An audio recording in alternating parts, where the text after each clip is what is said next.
The doll's dark history. One afternoon, while Nene was playing with Mimi outside, an elderly neighbor passed by.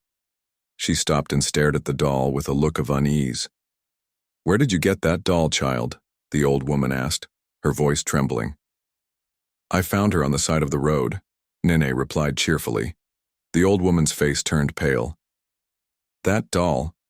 It used to belong to a little girl who died in a fire years ago.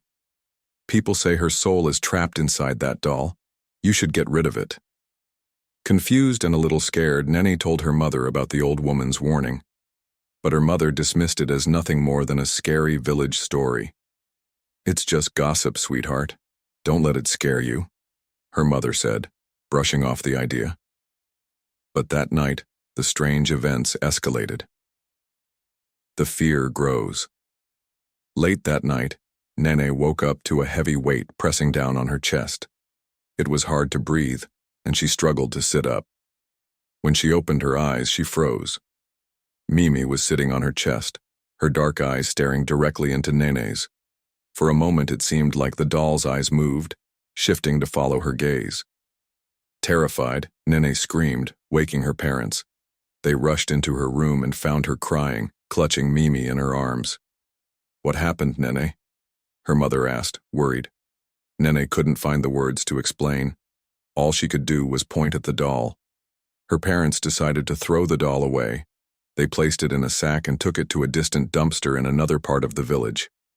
But the next morning, Mimi was back, sitting on Nene's desk, looking dirtier and even more terrifying than before.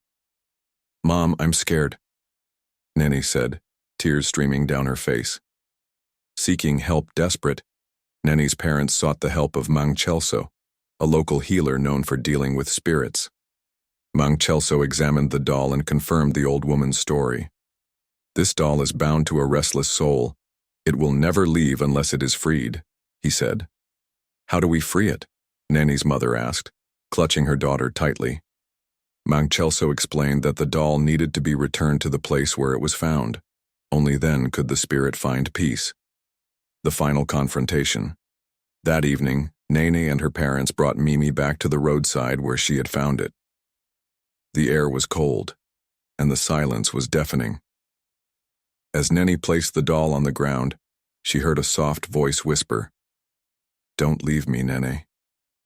She turned and saw a pale little girl standing by the road, her clothes charred and her face streaked with tears. The girl looked at Nene with pleading eyes. "Help me," the girl said softly. Tears filled Nene's eyes. "How can I help you?" The girl pointed at the doll. "Let me rest," she whispered. Nene stepped back, her hands trembling.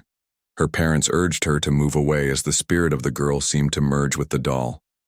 Slowly, the doll began to crumble into ashes, and the girl's figure faded into the night. The aftermath, Nene and her parents returned home, feeling a strange mixture of relief and unease. But Nene was never the same. At night, she would sometimes wake up, feeling as though someone was standing by her bed. And occasionally, in the dead of night, she would hear a soft, familiar voice whisper, "Thank you, Nene."